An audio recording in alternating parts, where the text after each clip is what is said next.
सीवान में कौमी असातिज़ा तंजीम के तत्वावधान में तहरीक तहफ़्फ़ुज़ उर्दू ज़बान व अदब का कार्यक्रम आयोजित। सीवान के लिमरा होटल में रविवार को कौमी असातिज़ा तंजीम के तत्वावधान में तहरीक तहफ़्फ़ुज़ उर्दू ज़बान व अदब का आयोजन किया गया। उर्दू को बचाने के लिए क्या, उर्दू के लिए हम घरों में ज़िंदा करें, अपने इनविटेशन कार्ड को, अपने शादी के कार्ड को उर्दू में छपवाएं। हम अपने घरों में उर्दू को ज़िंदा करें, अपने बच्चों से गुफ्तगू करें। हमारे बच्चे जब अंग्रेज़ी बोलें तो बड़े बड़े कॉन्वेंट के बच्चे फेल कर जाना चाहिए। इस कार्यक्रम की अध्यक्षता मौलाना साकिब रजा जौहर मिसबाही ने की। होनी चाहिए कि जिस तरह हम अपने बच्चों को ये तालीम दे रहे हैं कि अंग्रेजी जुबान की क्या अहमियत है, एक तरफ हम ये भूल जा रहे हैं कि उर्दू जुबान जो कि हमारा कौमी वर्षा भी है, हमारी सकाफती तहजीब भी है जिससे झलकती है। हमारी ये कोशिश नहीं होती कि हम अपने बच्चों को रोशनास कराएं कि उर्दू की अहमियत क्या है। जबकि सरपरस्ती समाज सेवी जमशेद अली अलीग ने की। कार्यक्रम की शुरुआत कुरान की तिलावत से हुई, जिसके बाद मौलाना नौशाद मिसबाही अल फातिमा अकादमी के डायरेक्टर ने नातिया कलाम पेश किया और कारी समीउल्लाह ने उर्दू जबान के महत्व पर अपने अशार प्रस्तुत किए। मंच संचालन कौमी असातिज़ा तंजीम के जिला सचिव हाफिज शाह आजम आफाकी ने किया।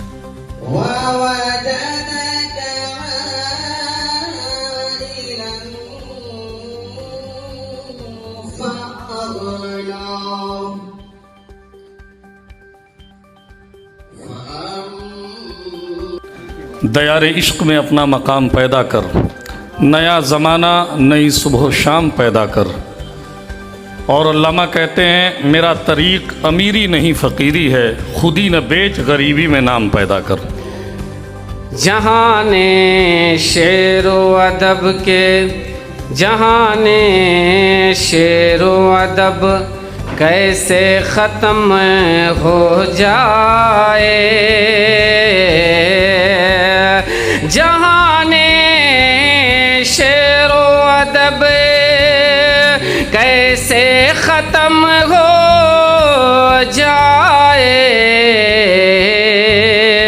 जहाने शेरो अदब की, जहाने शेरो अदब की तो जान है उर्दू। कार्यक्रम में ऑल मदरसा युवा शिक्षक संघ के प्रदेश अध्यक्ष मौलाना इमरान उपस्थित रहे। अपने संबोधन में उन्होंने उर्दू की वर्तमान स्थिति पर चिंता व्यक्त करते हुए कहा कि अब समय आ गया है कि उर्दू जबान को घर घर तक पहुंचाया जाए। उन्होंने उर्दू भाषा की हिफाजत को सामूहिक जिम्मेदारी बताया और इसके प्रचार प्रसार पर जोर दिया। उर्दू घर घर पहुँचे, कैसे पहुँचे? कम से कम एक उर्दू अखबार हमारे घरों में पहले आवे, हम घरों में उर्दू को पहले बढ़ावा दें। कौमी असातिज़ा तंजीम के जिला सरपरस्त जमशेद अली अलीग ने नई पीढ़ी को उर्दू जबान सिखाने और इसके महत्व को समझाने की आवश्यकता पर जोर दिया। उन्होंने कहा कि उर्दू के विकास और उन्नयन के लिए गांव-गांव तक जागरूकता अभियान चलाया जाना चाहिए। बिहार राज्य मदरसा शिक्षा बोर्ड के सचिव एवं सेकेंडरी एजुकेशन के डिप्टी डायरेक्टर अब्दुल सलाम अंसारी ने उर्दू के प्रचार प्रसार को शिक्षकों की जिम्मेदारी बताया और इसके लिए गाँव-गाँव में मुहिम चलाने की जरूरत पर बल दिया। बिहार पब्लिक सर्विस कमीशन के पूर्व अध्यक्ष इम्तियाज करीमी ने कहा कि अरबी, फारसी और उर्दू जबान को आगे बढ़ाने के लिए इसे सीखना आवश्यक है। उन्होंने अतीत को याद करते हुए बताया कि एक समय था जब उर्दू भाषा के प्रचार के लिए गांव-गांव तक जाया करता था, लेकिन आज इसकी हिफाजत के लिए संघर्ष करना पड़ रहा है।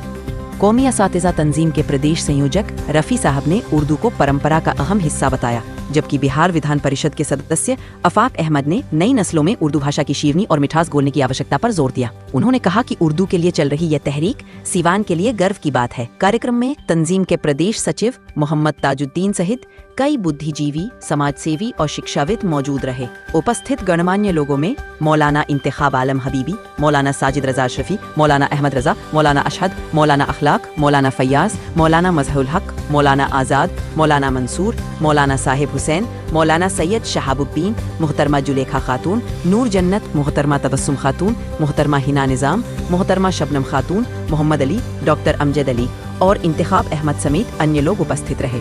सभी ने उर्दू भाषा के विकास पर अपने विचार साझा किए। अंत में मौलाना साकिब रजा जौहर मिसबाही ने सभी का आभार व्यक्त करते हुए कार्यक्रम के समापन की घोषणा की। हम सीवान से कहना चाहते हैं कि सीवान के लोगों, कम से कम हमको साल में 500 डॉक्टर दो, कम से कम हमको 500 IITN दो, कम से कम हमको 500 ऑफिसर दो और कम से कम 5000 टीचर तो कम से कम हर साल दो।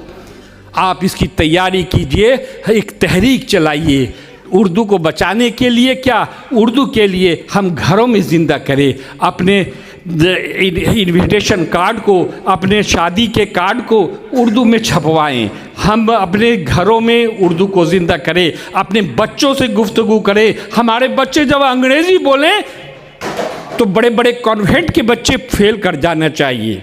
ऐसी अंग्रेज़ी बोले, ऐसी हिंदी बोले, ऐसे संस्कृत सीखें।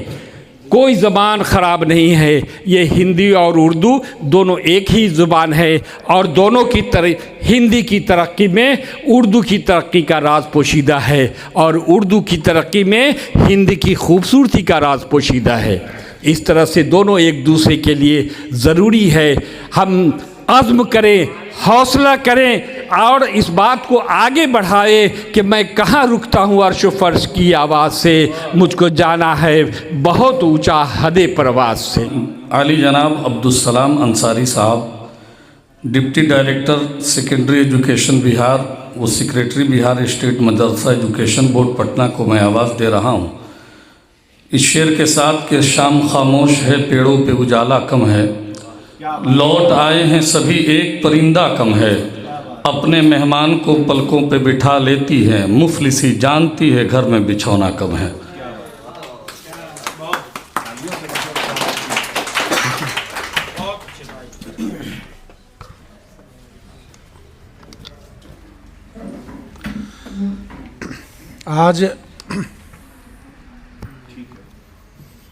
आज सिवान की सरजमीन पर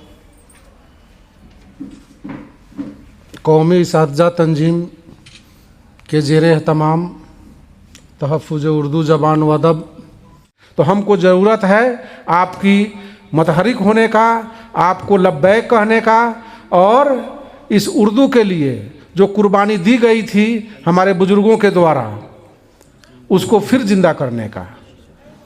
80 के बाद से जो दूसरी ज़बान बनी उसके बाद एकदम ये जो तहरीक था बंद हो गया था और इसको हम लोगों ने 2024-25 से फिर ज़िंदा किया है और इसी का नतीजा है कि आज सारे उर्दू तंजीमें अब धीरे धीरे उर्दू के लिए कोशा हैं।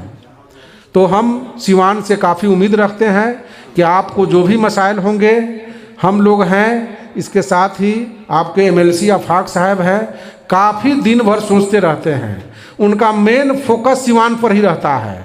उनको 5 ज़िला है लेकिन फोकस सिवान पर रहता है। हमेशा उर्दू ज़बान की बका के लिए कोशा रहते हैं, तो हम इनका इस्तकबाल करते हैं और दावत सुखन दे रहे हैं कि आप तशरीफ़ लाएं। आप साबिक़ chairman Bihar public service commission के हैं और आपसे आज भी बहुत सारी उम्मीदें वाबस्ता हैं हम लोगों की और अपने कौम की।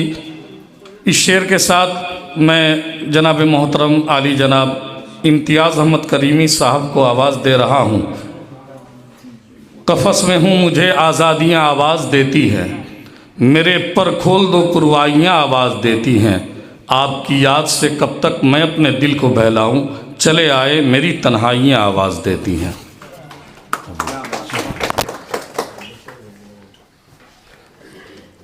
बिस्मिल्लाहिर्रहमानिर्रहीम। आली जनाब आफाक अहमद साहब, सरप्रस्त जनाब अब्दुस्सलाम अंसारी साहब, जनाब ताजुल आरफीन साहब, मोहम्मद ताजुद्दीन साहब, कन्वीनर जनाब रफ़ीउद्दीन साहब, मोहम्मद रफ़ी साहब और तमाम असातिज़ा कराम जनाब जमशेद अहमद साहब, मोहतरम व मुकर्रम असातिज़ा कराम, ख़वातीन व हज़रात, यकीनन आप सब मुबारकबाद के मुस्तहिक़ हैं कि आपकी कोशिशों ने और आपकी बेहतर सोच का नतीजा यहाँ पर जनाब आफाक अहमद साहब हैं। खूबसूरत और जिस शीरी ज़बान को एक अमानत के तौर पर आपके सामने दिया है। आप हम सब इसके वारिस हैं और इस विरासत को संभालना, बढ़ाना हम सब की जिम्मेदारी है। यकीनन आज साइंस का ज़माना है, टेक्नोलॉजी का ज़माना है, आर्टिफिशियल इंटेलिजेंस का ज़माना है। हमें उस मैदान में आगे आने की ज़रूरत है। क्या हम सारे बच्चे हमारे उर्दू से MA PhD कर लें? नहीं, इसकी कोई ज़रूरत नहीं है।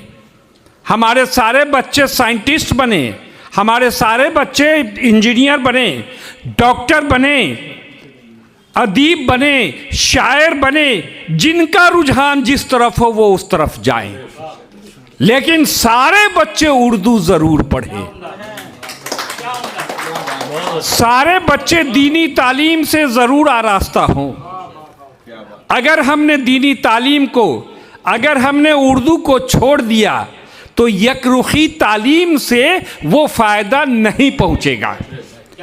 फिर हर एक ख़ानदान में, हर एक घर में जो बिगाड़ पैदा हो रहा है और जिसका रोना हम रो रहे हैं कि हमारे बच्चे नाफरमान हो रहे हैं, फिर यही रोना हम रोएंगे अगर हमने अपनी दीनी तालीम और उर्दू की तालीम को छोड़ दिया तो फिर इस बिगाड़ को कोई रोक नहीं सकता। इसलिए ज़रूरी है कि हर एक बच्चा उर्दू की तालीम हासिल करे। अगर स्कूल में नहीं है, आप घरों पर इंतज़ाम कीजिए। अगर स्कूल में नहीं है, आप मस्जिदों में इंतज़ाम कीजिए। मस्जिदों को ज़रिए दीनी तालीम और उर्दू तालीम का ज़रिया बनाइए। जहाँ कोई स्कूल कॉलेज नहीं है, अगर वहाँ के बच्चे नाखादा हैं, अनपढ़ हैं, तो मस्जिदों को तालीम के लिए भी खोलिए, जगह दीजिए। और हमारे लिए अभी सबसे ज़रूरी तालीम और सिर्फ तालीम है। तालीम के अलावा कोई रास्ता नहीं। बेकार का रोना छोड़ें, आगे बढ़ें। तालीम के लिए निकालें घरों से बच्चों को, भेजें स्कूल, भेजें मदरसों में, भेजें मस्जिदों में। हमारे बच्चे अगर तालीम याफ्ता होंगे, हमें विज़न 2047, आपने नाम सुना है? 2047 आज़ादी के 100 साल पूरे होने पर भारत सरकार ने हदफ बनाया है कि ये भारत देश तरक्की याफ्ता देश होगा। अभी हम तरक्की की तरफ गामजन हैं, लेकिन 2047 तरक्की याफ्ता होगा। हम जापान, अमेरिका, ऑस्ट्रेलिया, इंग्लैंड का मुकाबला कर सकेंगे साइंस में, टेक्नोलॉजी में, रोड में, सड़क में, बिजली में, इंसानियत में। तो हम कहीं छूट नहीं जाएं, ये तवज्जो रखनी है। हम उस विज़न 2047 का हिस्सा बनना है। हमको साबित करना है कि हम इस वतन के लिए बहुत ज़रूरी हैं। हमें साबित करना है कि साइंस की पढ़ाई हम पढ़ करके इस देश की खिदमत कर सकते हैं। हमारे बच्चों में, हमारे गार्जियंस में, हमारे असातिज़ा किराम में सब लाइए। हम सीवान से कहना चाहते हैं कि सीवान के लोगों, कम से कम हमको साल में 500 डॉक्टर दो, कम से कम हमको 500 IITian दो, कम से कम हमको 500 ऑफिसर दो, और कम से कम 5000 टीचर तो कम से कम हर साल दो। आप इसकी तैयारी कीजिए, एक तहरीक चलाइए उर्दू को बचाने के लिए। क्या उर्दू के लिए हम घरों में ज़िंदा करें। अपने इनविटेशन कार्ड को, अपने शादी के कार्ड को उर्दू में छपवाएं। हम अपने घरों में उर्दू को ज़िंदा करें, अपने बच्चों से गुफ्तगू करें। हमारे बच्चे जब अंग्रेज़ी बोलें तो बड़े बड़े कॉन्वेंट के बच्चे फेल कर जाना चाहिए। ऐसी अंग्रेज़ी बोले, ऐसी हिंदी बोले, ऐसे संस्कृत सीखें। कोई ज़बान ख़राब नहीं है। ये हिंदी और उर्दू दोनों एक ही ज़ुबान है, और दोनों की हिंदी की तरक्की में उर्दू की तरक्की का राज पोशीदा है, और उर्दू की तरक्की में हिंदी की खूबसूरती का राज पोशीदा है। इस तरह से दोनों एक दूसरे के लिए ज़रूरी है। हम अज़्म करें, हौसला करें, और इस बात को आगे बढ़ाए कि मैं कहाँ रुकता हूँ। अर्श फर्श की आवाज़ से मुझको जाना है बहुत ऊंचा हदे परवाज़ से। और ये जो काम हो रहा है उर्दू के फ़रोग के लिए लोगों के बीच जो बेदारी का मुहिम चलाया जा रहा है, हमें लगता है कि यह कामयाब होगा और आने वाले दिनों में उर्दू के प्रति जो लोगों का लगाव कम हो गया था वो बढ़ेगा। और निश्चित रूप से उर्दू ज़बान जो है उसके बिना इंसान अधूरा है।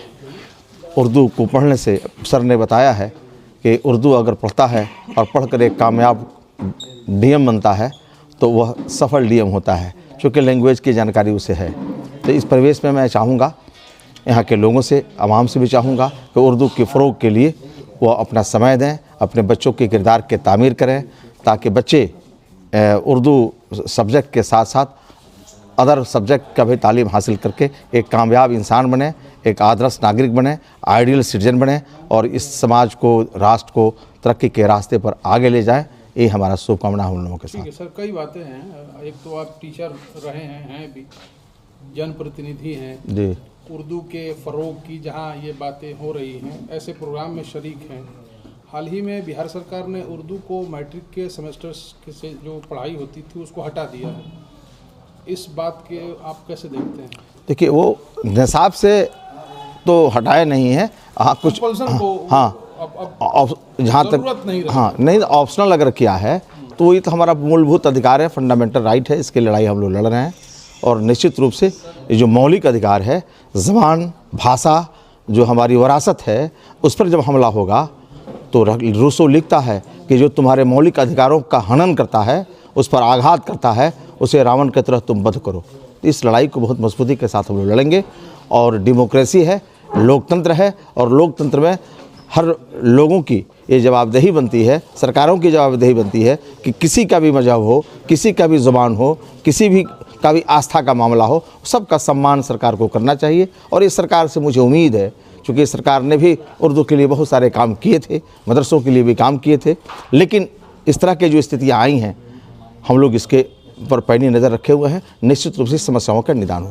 सर, ये जो कौमी असातिज़ा तंजीम लगातार कई सालों से उर्दू के फ़रोग के लिए काम कर रही है, आप इस प्रोग्राम में शरीक हैं, इन लोगों के लिए क्या कहेंगे? सलाम साहब बहुत जो है कोशा हैं इस चीज़ के लिए। सिवान में आज ये जो है एक शुरुआत की गई, ऐसा अपने आप में एक पहला एक कार्यक्रम है। तो मैं तो कहा हूँ एक बात कि जिन लोगों ने इस जिम्मेदारी को स्वीकार किया है, ख़ासतौर से सलाम साहब इसके संरक्षक हैं, उन्होंने जो जिम्मेदारी को लिया है, इस साधारण नहीं है, ये असाधारण काम, ये बहुत इम्पोर्टेंट काम है। इसकी जवाबदेही को इन्होंने स्वीकार किया, हमारे इम्तियाज़ साहब ने स्वीकार किया है। मुझे लगता है कि यह इसके अंदर बेदारी आएगी और उर्दू अदब फ़रोग के रास्ते पर चलेगा और उर्दू अदब जैसे आम था आम रहेगा। और थोड़ी सी कुछ कमी गार्जियंस में है, बदलते हुए वक्त के तेवर के साथ, जैसे जदीद सोच की तरफ इनकी सोच है, लेकिन जदीद सोच में सोचना होगा, कदीम सोच को तर्क करना होगा, लेकिन जदीद सोच के साथ अपने लैंग्वेज को, अपने ज़ुबान को जिंदा जावेद रखने की जवाबदेही इन्हीं लोगों की है। मैं 31 साल से तालीम के मैदान से जुड़ा हुआ हूँ और मेरा तजर्बा है तालीम के मैदान में कि क्या मुश्किलात है उर्दू के साथ। आपको मैंने बताया भी है कि जो 60 और 70 के दहाई में जो तहरीकें चली गुलाम सरवर के मरहूम के लीडरशिप में, उसका नतीजा हम लोगों को मिला 80 के दशक में उर्दू दूसरी ज़ुबान बनी। और उसके बाद जो उर्दू के लिए सरकार ने काम की, बहुत सारे काम हुए। वो 80 के दशक में उर्दू टीचर की बहाली हो या 94 बैच, 2000 बैच, फिर 6 से लेकर 22 तक जो नियोजन वाला बहाली था, फिर बीपीएससी से बहाली था। अभी उसी का नतीजा है कि हम लोगों ने अरबी फ़ारसी में भी रिक्तियाँ दी हैं, TRE 1, TRE 2 और TRE 3 में। तो जाहिर सी बात है कि बग़ैर किसी तहरीक को कुछ नहीं मिलता है। लेकिन फिर धीरे धीरे बहुत सारे यूनियन बने थे उर्दू के मसाइल से लेकर, लेकिन वो बहुत स्लो हो चुके थे। तो इधर हम लोगों ने लगभग 5-6 साल से, मैं खासकर बहुत दिनों तक मुजफ्फरपुर में DPO या DO रहा हूँ। तो मैंने अपने तजर्बा के तौर पर मुझे लगा कि हम लोगों जैसे आदमी को इस तहरीक को साथ अगर नहीं देंगे तो यह तहरीक कामयाब नहीं हो सकता है। इसलिए हम लोगों ने इस तहरीक का साथ दिया। सर, आप एक सरकारी मुलाजिम हैं, आप बता रहे हैं कि अलग अलग जगहों पर रहे हैं। जो अभी सरकारी इमारतें हैं और जहाँ पदनाम जो होता है, पहले उर्दू में लिखा जाता था, अब भी लिखा जाता है, लेकिन कई बार ऐसा देखा जाता है कि वहाँ से अब उर्दू धीरे धीरे गायब हो रही है। आपने जो सवाल उठाए हैं एकदम सही है। हम लोग भी जब ज़िलों में तैनात थे उस वक्त उर्दू में मेरे ही कार्यालय में नहीं था, लेकिन यही कौमी असातिज़ा तंजीम जिन्होंने जद्दोजहद किया, मेरे कार्यालय में भी उर्दू में मेरे पदनाम वगैरह लिखे गए। आपको बता दें कि मुजफ्फरपुर समाहरणालय नया बन गया, उसका नया गेट बना, लेकिन वहाँ उर्दू में नहीं लिखा गया। लेकिन कौमी असातिज़ा तंजीम का ही जद्दोजहद था कि इमसाल जो फ़रोग़ उर्दू का प्रोग्राम वहाँ हो रहा था 2024 में, उसी दिन इन लोगों ने डीएम को डिमांड किया और वहाँ के जिला पदाधिकारी ने समाहरणालय के गेट पर जो नाम जो है उर्दू में भी लिखा गया। तो बगैर जद्दोजहद के हम लोग कामयाब नहीं हो सकते हैं। और एक तंजीम है, मैं तो इसका सरपरस्त हूँ और मेरा ज़्यादा रोल नहीं है, मैं इनको तरजीह देता हूँ और इनके अच्छे कामों के लिए कि जो भी जो है जिससे कौम को भलाई हो, जिससे हमारे में कौमियत की जज्बा पैदा हो, इसलिए हम लोग इनका हर काम को सपोर्ट करते हैं। एक आखिरी सवाल रहेगा, मदरसा के ऐसे जो शिक्षक हैं, तो कई ऐसे शिक्षक हैं जिनकी सैलरी बंद है, आप जिक्र भी कर रहे थे अपने भाषण में, कब तक उम्मीद रखें?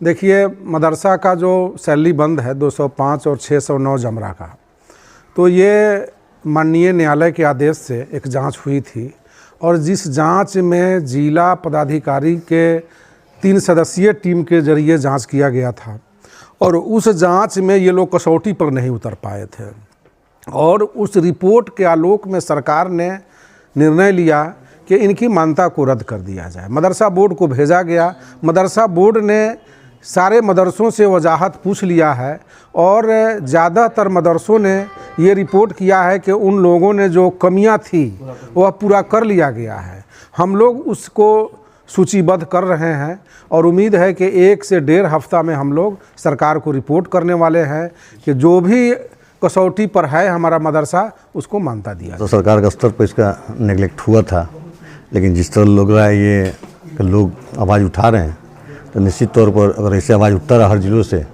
तो इसकी तरक्की होगी और उसके साथ साथ हम लोग को भी अपने अंदर सुधार लाना होगा, हम लोग को भी इसके पट्टी लगना होगा। जो आज हम लोग लिटरेचर प्रोफेशनल कोर्स की तरफ दौड़ रहे हैं, लैंग्वेज को लिटरेचर को छोड़ दिए हैं, हमको भी इस पर ध्यान देना चाहिए। देखिए, उर्दू के हिसाब से जितना सीवान में आपने प्रोग्राम देखा होगा, सबसे अच्छा प्रोग्राम आज का हुआ है। जो प्रोग्राम आज आप देख रहे हैं उर्दू के ताल्लुक़ से, हमको लगता है कि ये पहला प्रोग्राम इस तरह का जो सजा है जिसमें सलाम अंसारी साहब हैं, करीमी साहब हैं और आफाक MLC साहब हैं। ये सारे मेहमान इसलिए जुड़े कि न किसी दल की बात है, न किसी पार्टी की बात है, न किसी इंसान की बात है, बल्कि ज़बान की बात है। अब जब हम अपनी आवाज़ के लिए जागरूक हो जाएंगे तो अभी आपने देखा ना, 75 साल आज़ादी के बाद वो दिन भी आया है जिस दिन उर्दू को अब पार्लियामेंट में भी जगह दे दिया गया है। तो अब इसलिए अब लोगों को जाग जाना चाहिए ताकि हमको अपने हक और अपनी बातों को रखने में कोई दिक्कत नहीं, रखकर और अपनी चीज़ों को लेना चाहिए। और हर जगह सरकारी जो भी बोर्ड लगते हैं, सरकारी जो भी गाड़ियाँ चलती हैं जिस डिपार्टमेंट की हों, उसमें उर्दू, हिंदी और इंग्लिश तीनों में होना चाहिए ताकि हर ज़बान के लोग जान सकें कि उर्दू क्या है, हिंदी क्या है, इंग्लिश क्या है। मुख्तसर में बता दीजिए आज क्या प्रोग्राम? आज ये तहरीक चलेगी, घर घर उर्दू पहुंचाना है। प्रोग्राम क्या? आज का प्रोग्राम जो था वो उर्दू के ताल्लुक़ से था कि तहरीक को चलाना है, घर घर उर्दू पहुंचाना है। उर्दू बोलें, उर्दू सीखें और उर्दू को घर घर पहुंचा दें। उर्दू के साथ नाइंसाफ़ी अब नहीं हो सकती है, इसलिए हुकूमत को जगाने की तैयारी है। हुकूमत अगर नहीं जागी तो आगे भी ये सीवान है, मौलाना मजरुल हक साहब की धरती है, राजेंद्र बाबू की धरती है। आगे भी इंशाअल्लाह हम लोग सब मिलकर आगे बढ़ेंगे उर्दू के लिए। जनाब जमशेद अली, जनाब मौलाना मजहरुल हक कादरी साहब,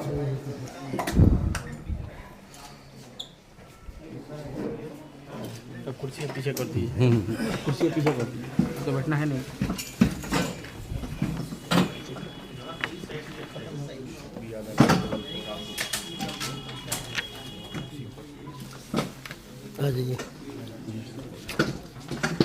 जनाब साकिब रज़ा साहब,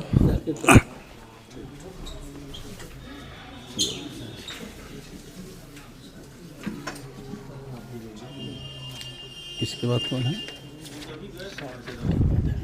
हाफिज़ शाह आज़म आफाकी साहब, इधर है पीछे।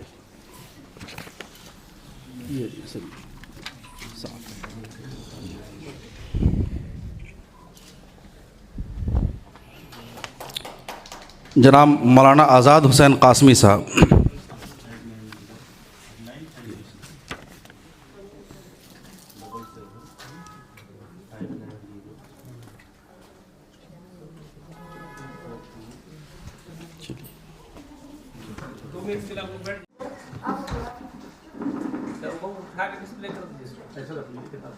ऊपर ऊपर थोड़ा सा ऊपर।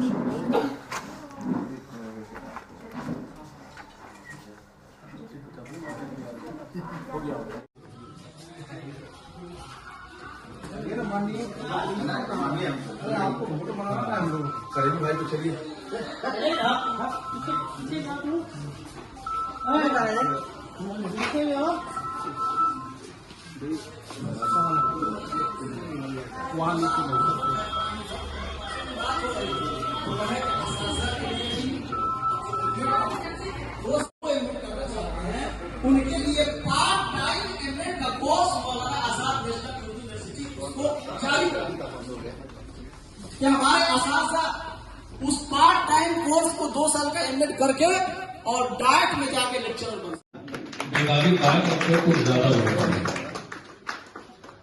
हम अपने शहर सीवान के तमाम अहबाब की तरफ से सीवान की धरती पर आपका इस्तकबाल करते हैं, खैर मकदम करते हैं। आप सबका बहुत बहुत शुक्रिया। और एक वक्त ऐसा भी था कि मोहतरम इम्तियाज करीम साहब ने जाती तौर पर उर्दू के लिए बहुत बड़े बड़े कारनामे अंजाम दिए और इनकी वजह से आज उर्दू में जो रौनक हम सब देख रहे हैं और जो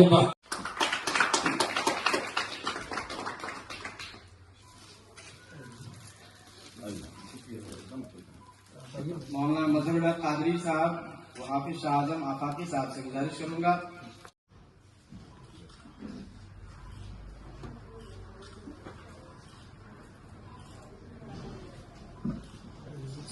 मौलाना आजाद हुसैन साहब मीडिया इंचार्ज कौमी असातिज़ा तंजीम और हाफिज शाह